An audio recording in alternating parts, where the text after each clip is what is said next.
காலைதோறும் புதியவை. மேல் நோக்கி பார்த்தல். மே 10. பூமியில் உள்ளவைகளை அல்ல, மேலானவைகளையே நாடுங்கள். கொலோசையர் 3:2.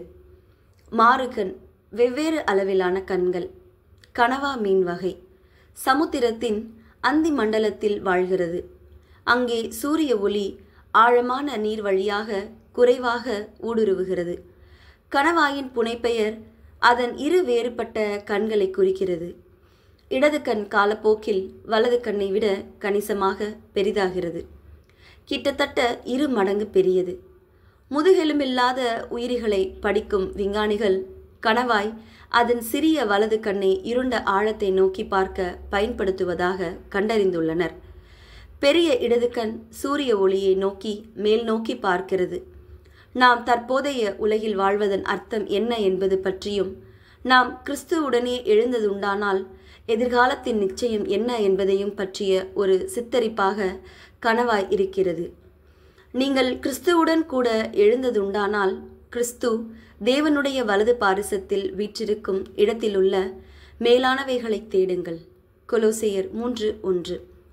பவுல் கொலோசையருக்கு எழுதிய கடிதத்தில் மேலானவைகளையே நாடுங்கள் என்று வலியுறுத்துகிறார். ஏனென்றால் நம் வாழ்க்கை கிறிஸ்துவுடனே தேவனுக்குள் மறைந்திருக்கிறது.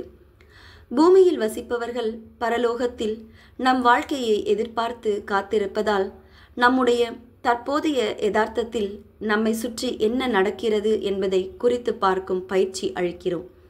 ஆனால் கணவாயின் இடது கண் காலப்போக்கில் வளர்ந்து பெரியதாகவும் அதிக உணர்திறன் கொண்டதாகவும் உருவாகிறது.